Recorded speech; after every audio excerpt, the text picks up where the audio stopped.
In the winter of 1945, as German forces withdrew across the Vistula Line, countless field headquarters collapsed under the weight of Soviet pressure. Among the abandoned positions near Lodz, a stack of documents lay scattered in a half-destroyed command dugout. Maps, daily reports, supply tables, and a single folded message written in pencil on tin field stationery. The handwriting was steady, the tone direct, and its final sentence stood out with unsettling clarity. "I won't survive this." The message did not belong to a famous commander. It came from a mid-level operations officer whose role was administrative rather than heroic. Thousands like him served in the shrinking structure of the Wehrmacht, drafting reports, coordinating units, and holding together the remnants of formations that had once stretched across continents. His letter, written on the 13th of January 1945, reflected a system on the edge of structural collapse rather than a personal confession. The officer described battalions reduced to companies, artillery groups short of shells, and supply trains trapped behind Soviet breakthroughs. He noted that rear area positions normally considered safe were now exposed, with cavalry probes and armored spearheads appearing without warning. Communications, once the backbone of coordinated operations, had devolved into fragmented signals relayed through damaged lines and overworked radio crews. The message outlined an administrative machine disintegrating faster than field commanders could adapt. He wrote of the cold as well. Temperatures that froze lubricants, shattered tires, and weakened exhausted men. Fuel rationing rendered many vehicles immobile, and horses, overworked throughout the retreat, collapsed in increasing numbers. Medical stations lacked bandages, surgeons lacked morphine, and field kitchens could no longer rely on regular deliveries. The letter was not emotional. It was an inventory of conditions that made survival statistically improbable. The final lines explained why he believed he would not live another week. The headquarters was to remain in place to coordinate withdrawals, while frontline units retreated past it. Soviet advances had become too swift and unpredictable. Static staff positions increasingly became encirclements. Officers tasked with staying behind rarely rejoined their divisions. The message ended with a brief directive for whoever found it. Forward casualty lists, send unfinished reports, and ensure that the positions described were marked on updated maps. It was the final administrative act of a system dissolving under pressure, written by a man who understood the mathematics of his own disappearance. By early January 1945, the officer's assessment reflected conditions common across the Eastern Front. The German command structure depended on orderly transmission of information, timing of withdrawals, location of supply depots, availability of fuel, and the status of bridging points. But as Soviet forces launched their Vistula-Oder offensive, the machinery of coordination began to fail in every sector simultaneously. Operational orders that once moved through hierarchical channels now arrived late or incomplete. Telegraph lines were severed by artillery, relay stations overwhelmed by message traffic, and mobile radio teams forced to relocate constantly to avoid detection reports accumulated faster than they could be processed, filling staff rooms with stacks of outdated or contradictory information. The officer's letter noted this directly. The data he received no longer reflected reality by the time it reached the headquarters. Supply logs painted an equally bleak picture. Ammunition depots emptied faster than transport units could replenish them. Fuel statistics showed gaps that could not be explained by misrouting alone. Vehicles were abandoned, convoys dispersed by air attacks, storage bunkers overrun or destroyed. The rear area networks that once fed mechanized units had eroded into improvised chains of horse carts, captured trucks, and overburdened motorcycles. The officer documented personnel shortages with cold precision. Infantry regiments fielded fewer than 300 combat-ready men. Signals companies, whose equipment required trained operators, often relied on replacements with only days of instruction. Medical units were reduced to skeleton staffs. Administrative offices, including his own, absorbed clerks and drivers from disbanded formations, simply to maintain basic record-keeping. Retreat transformed administrative duty into frontline exposure. Headquarters moved every night, abandoning tables, radios, and filing cabinets that could not be transported quickly. Staff officers carried only essential maps and codebooks. The officer's message described his team working in cellars, schoolhouses, partially collapsed barns. Any location offering minimal shelter and a few hours of stability. Impact on operations was immediate. Divisions received orders to withdraw only after Soviet armored spearheads had already bypassed their flanks.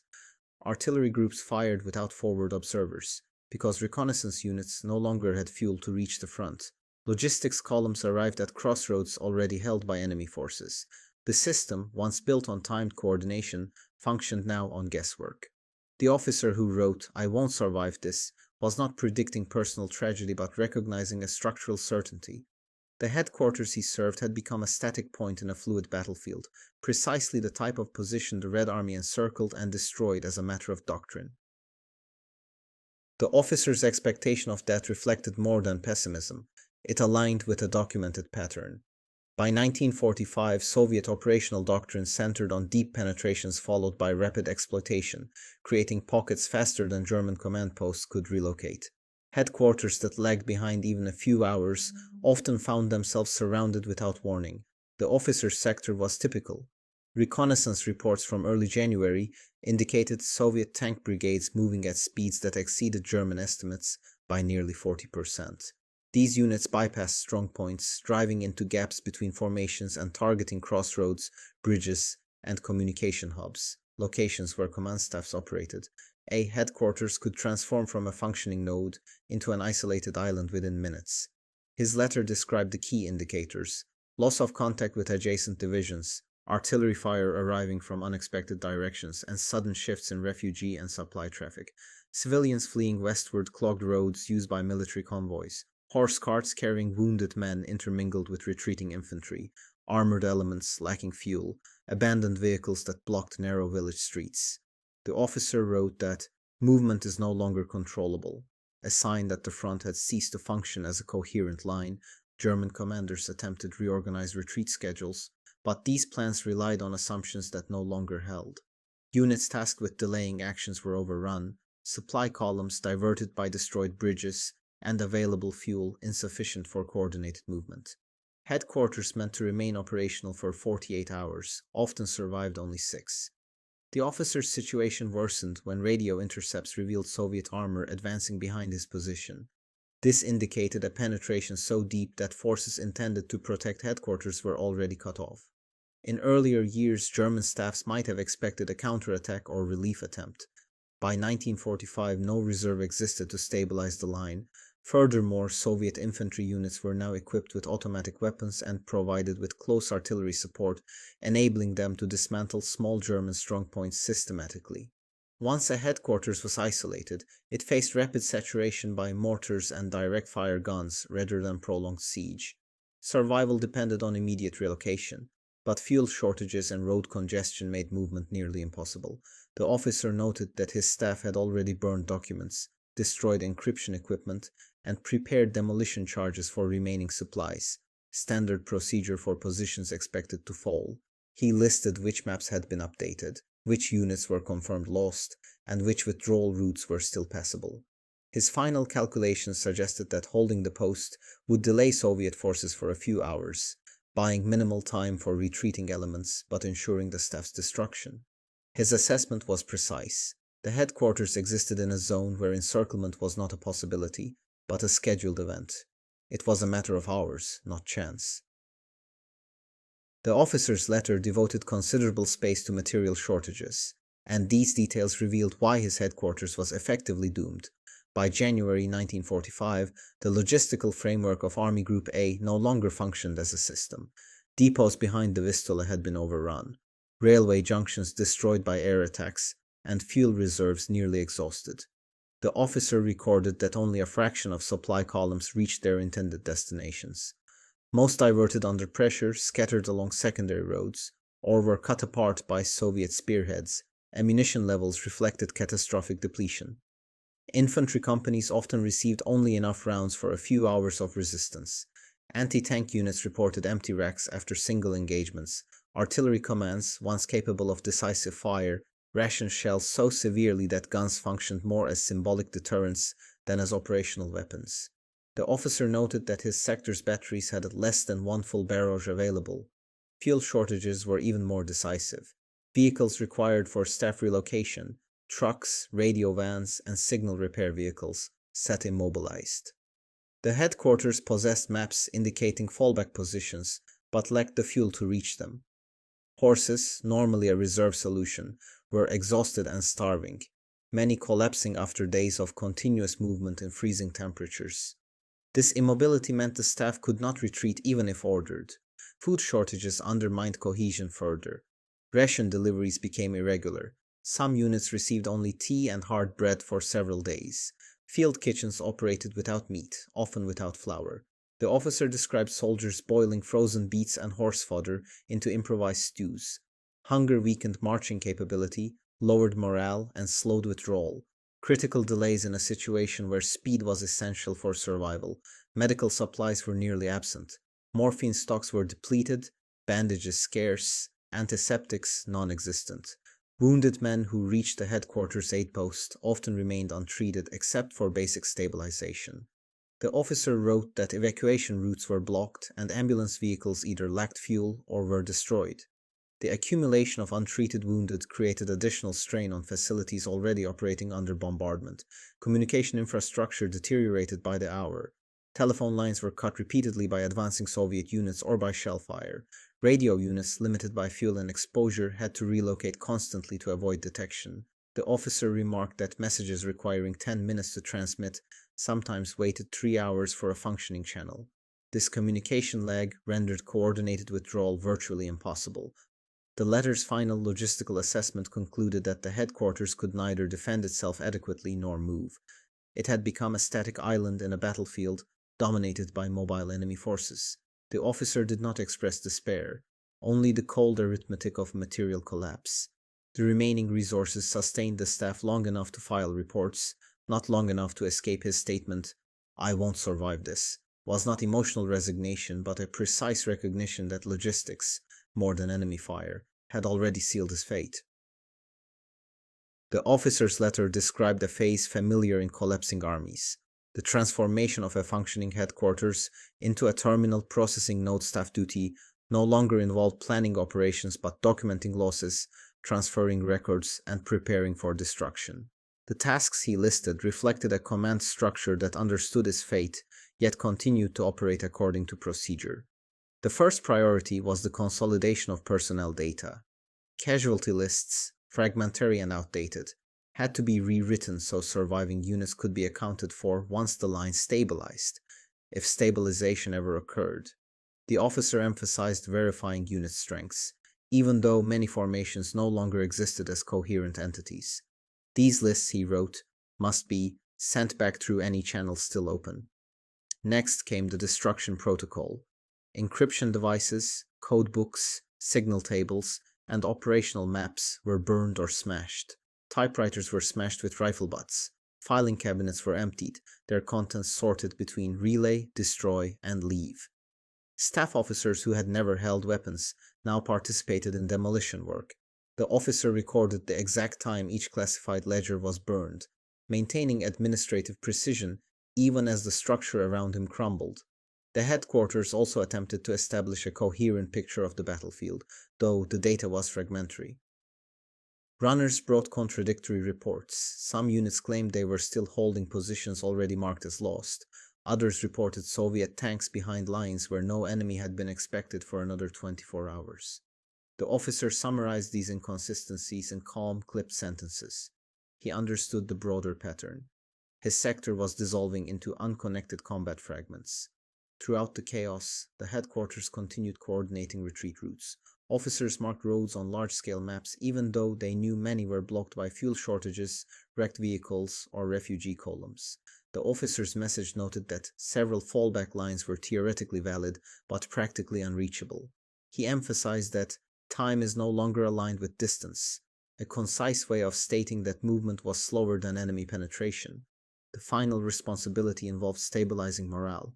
Staff officers visited guard posts, reassured clerks, and assigned tasks to prevent panic. Soldiers attached to the headquarters, drivers, radio operators, messengers, needed structure to avoid disintegration. The officer wrote that maintaining order, even briefly, allowed retreating troops to pass through without collapsing into rout. By the letter's final pages, the officer acknowledged that the headquarters would remain behind to facilitate withdrawals. This was standard procedure in deteriorating fronts. Staff elements became fixed points to delay the enemy, while combat units' escape survival depended on leaving early. Duty required staying. He did not describe fear, He described obligations, final reports, last transmissions, destruction of material, and the coordination of movements that would outlive him by minutes or hours. His conclusion, "I won't survive this," was not personal tragedy but logistical certainty. His post had become an anchor designed to sink so that others might drift free. The officer's message included a precise timeline of events leading to the headquarters isolation. At dawn on the 14th of January 1945, Soviet artillery began a concentrated bombardment on crossroads west of his position, an indication that enemy reconnaissance had already mapped key withdrawal routes. The staff measured shell impact distances, noting the shift as guns adjusted fire deeper into the rear. By midday, the headquarters recorded that 3 separate Soviet units, armor, mechanized infantry, and cavalry, were moving simultaneously on converging axes. Loss of contact followed quickly.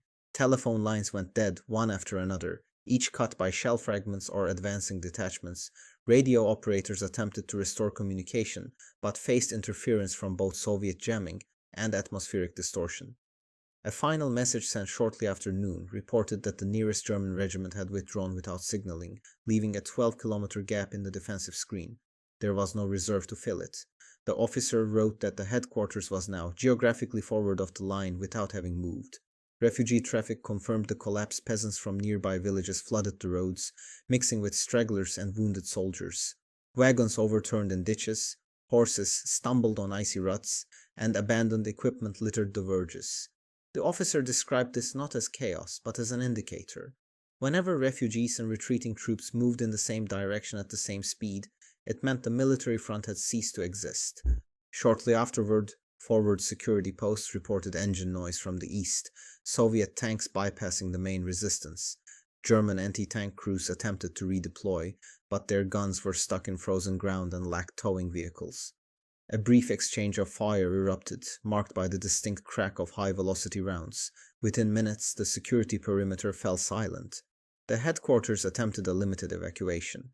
Drivers started the few trucks that still contained fuel, but the engines stalled in the cold. Staff officers tried using horses to pull radio wagons, yet the animals refused to move, exhausted from days without proper feeding. The officer recorded the effort as futile but required. As afternoon turned to dusk, reports arrived of Soviet infantry entering nearby villages, supported by self-propelled guns firing from behind tree lines. The headquarters sentries, equipped only with rifles and machine pistols, could not delay armored vehicles long enough to organize a meaningful withdrawal. The officer calculated that the enemy was no more than a few kilometers away. Survival no longer depended on planning, but on circumstances, visibility, terrain, and the unpredictable routes taken by advancing Soviet units. The headquarters still handled messages, still updated maps, still maintained a facade of staff procedure, but the officer's writing made clear that the structure functioned only out of habit. The final entries of his message described the moment they realized they were fully cut off. Incoming fire began landing behind the headquarters, not in front. This meant enemy forces had already passed around them. At that point, the officer understood the mathematics of encirclement were complete. As darkness settled on the 14th of January, the headquarters shifted from an administrative node to a battlefield objective. Soviet doctrine emphasized eliminating command posts early, disrupting any possibility of organized retreat. Once encirclement was confirmed, the headquarters' survival could be measured in hours. The officer recorded the transition with clinical detail. Enemy flares rose behind the tree line, illuminating the compound in intermittent white flashes. Soviet infantry probed the perimeter, testing fields of fire and mapping weak points. The staff attempted to form a defensive ring using clerks, drivers, signal operators, and cooks. Machine guns were placed at windows and doorways, while the remaining Panzerfausts were distributed to those with minimal training. Ammunition was limited. Several crates held only mixed rounds of dubious origin. The officer noted that most of the defenders had never been intended for frontline combat, yet the structure of duty left no alternative. Incoming fire intensified. Mortar shells struck the outbuildings first, collapsing roofs and igniting supply stores. The headquarters itself, built partly underground and reinforced with timber, absorbed the initial impacts but began to shake under repeated hits. Dust filled the air, coating maps, radios, and the last remaining reports stacked on the tables. The officer wrote that each blast removed another function. First the message center, then the signals corner, then the medical post. Despite the tightening circle, the staff continued transmitting. Radio operators sent simplified situation updates, unit fragments moving west, Soviet armor advancing south, possible breakthrough routes for retreating troops. It was unlikely that these transmissions reached their intended recipients, yet the headquarters carried out the procedure until its antennas were destroyed by direct fire. The officer described the psychological shift that occurred once communications failed. The staff no longer existed as a component of a larger command system. It became a self-contained pocket whose only remaining purpose was to delay. He identified which outer positions were still firing, how long ammunition would last, and where Soviet infantry had begun flanking movements. His notes displayed no panic, only timestamps and distances. Soviet forces concentrated their assault on the eastern and southern approaches. Light automatic weapons fire grew into sustained volleys, punctuated by the rumble of tracked vehicles repositioning. The defenders responded sporadically. Their weapons overheated or jammed in the cold. Grenades shook the stairwell leading into the command cellar. The officer wrote that sections are disappearing, a literal observation as defensive sectors fell silent one by one. When the outer perimeter collapsed, the Soviets shifted to close-quarters tactics, machine pistols at short range, grenades rolled through windows, direct fire guns aimed at structural supports. The officer marked the moment the last machine gun fell silent.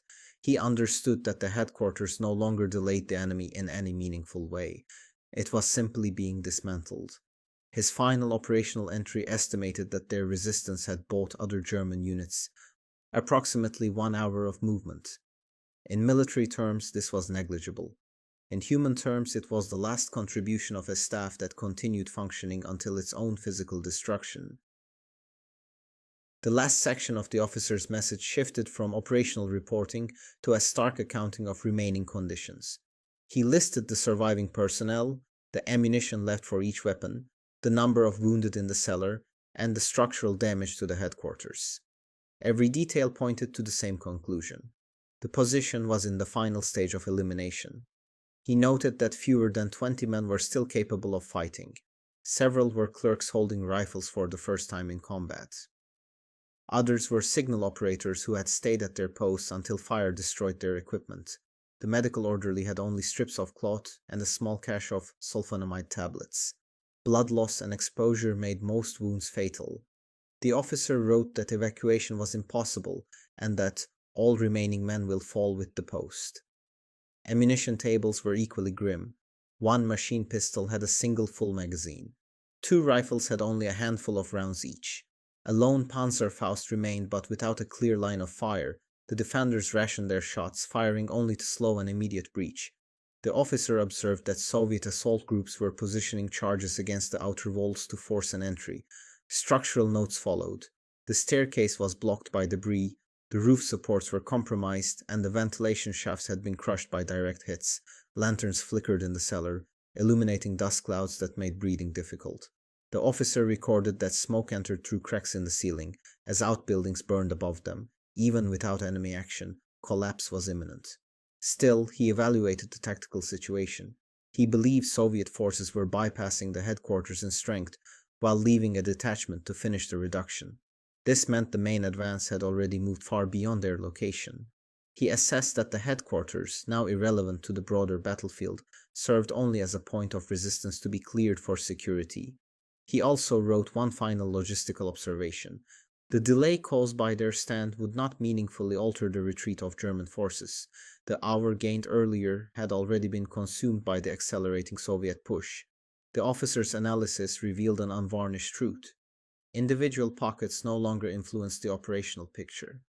The scale of collapse was too great. His final operational lines consisted of precise timestamps, the loss of outer rooms, the advance of Soviet infantry into the lower corridors, and the extinguishing of the last defensive position. He listed these calmly, as if closing files rather than witnessing the destruction of his post. At the end of the page, he wrote a final sentence not as sentiment, but as confirmation of his earlier assessment. The position will fall within minutes. The staff has fulfilled its duties. This was the conclusion of a system following its procedures to the last moment. an administrative machine executing its functions even as fire and rubble consumed the building around it. The officer's final message ended abruptly, as if interrupted mid-task, but the physical condition of the site revealed what happened after the last written line. When German forces briefly re-entered the area days later during a localized counterattack, reconnaissance units examined the destroyed headquarters. Their reports, though minimal, aligned with the officer's predictions almost exactly. The building had collapsed inward. The upper floor was burned to its frame, its roof caved under the weight of debris and artillery strikes. The stairwell to the cellar was buried beneath splintered beams and frozen soil. The outer walls bore the characteristic marks of shaped charges used by Soviet assault groups inside the ruins. Melted lanterns, shattered rifles, and fragments of field maps were found mixed with ash and collapsed timber. No survivors were recorded. This was not unusual. Across the collapsing front, dozens of headquarters suffered identical fates. Staff elements, fixed by duty and immobilized by lack of transport, became predictable points of annihilation. The destruction of these command posts further accelerated German collapse, as each eliminated headquarters severed another node in the already fraying chain of command. The officer's letter, preserved only because it had been carried away before the final assault, became an unintentional case study of this pattern. His forecasts were not personal premonitions but logical outcomes derived from the data he documented: loss of mobility, loss of communications, loss of defensive capability, and enemy encirclement. For the German units retreating westward, the disappearance of the headquarters registered only as silence on the network. Staff channels that had been active the previous day no longer responded. Maps were updated to mark the position as lost contact. No relief mission was attempted. By that phase of the war, survival decisions shifted from preserving command structures to preserving whatever combat forces could still move. The officer's final transmissions, though few likely reached their destination, provided the last coherent situational picture for units withdrawing through the sector. Several battalions later reported that knowing Soviet armor had bypassed them allowed their commanders to redirect routes and avoid encirclement. The effect was limited, measured in hours rather than days, but it demonstrated the final contribution of the destroyed headquarters: clarity amid terminal collapse. The remains of the site, revisited after the war by investigators studying battlefield patterns, showed evidence of intense short-range fighting. Cartridge casings lay in concentrated clusters, indicating attempts to repel assaults at doorways and narrow approaches. Burn marks suggested detonations inside the cellar. Nothing indicated disorganized flight. The defenders had held their positions until physical destruction made further resistance impossible. In this sense, the officer's final sentence, "The staff has fulfilled its duties," was historically accurate.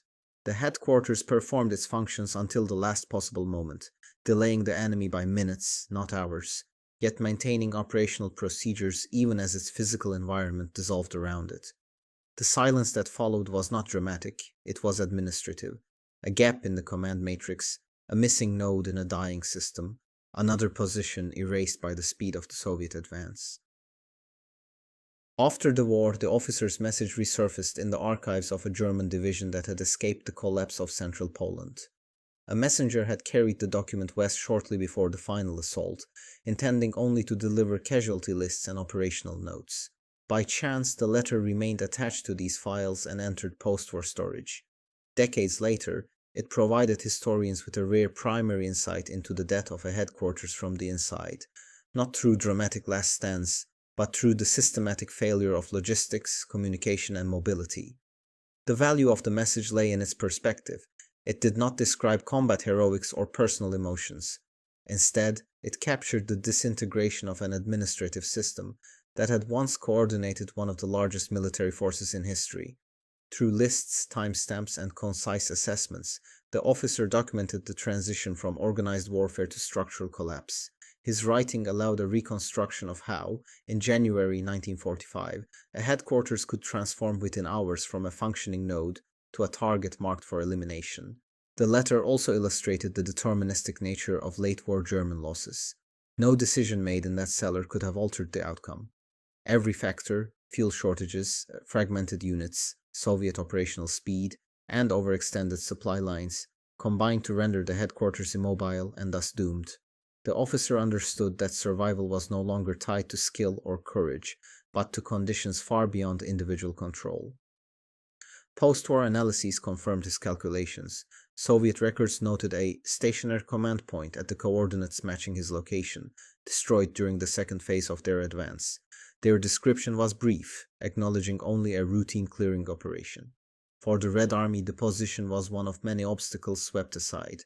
For the Wehrmacht, it was a missing link in an already collapsing chain. The message became a microcosm of a larger reality.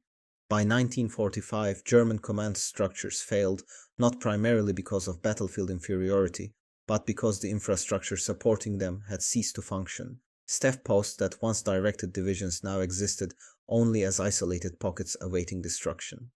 The officer's final sentence, "I won't survive this," was not despair but recognition that his post belonged to a system that had already died. In the decades that followed, the letter circulated in military studies as an example of how frontline collapse appears from within a staff environment. Analysts noted its precision, its lack of dramatization, its focus on cause and effect. It stood as evidence that warfare is often decided not at the moment of combat, but at the moment a system loses the ability to coordinate, communicate, and move. No monument marks the spot where the headquarters fell. The village it once occupied was rebuilt, the positions leveled, the foundations buried under new soil. Nothing visible remains. The only survivor of that final stand is the message carried out minutes before the perimeter collapsed, a document that outlived its author because it described with cold accuracy the conditions that destroyed him. In this sense, his final written line was not merely personal. It was the closing statement of an entire command structure that, in January 1945, understood its own extinction. If you enjoyed this video, don't forget to like, comment, and subscribe for more World War II stories.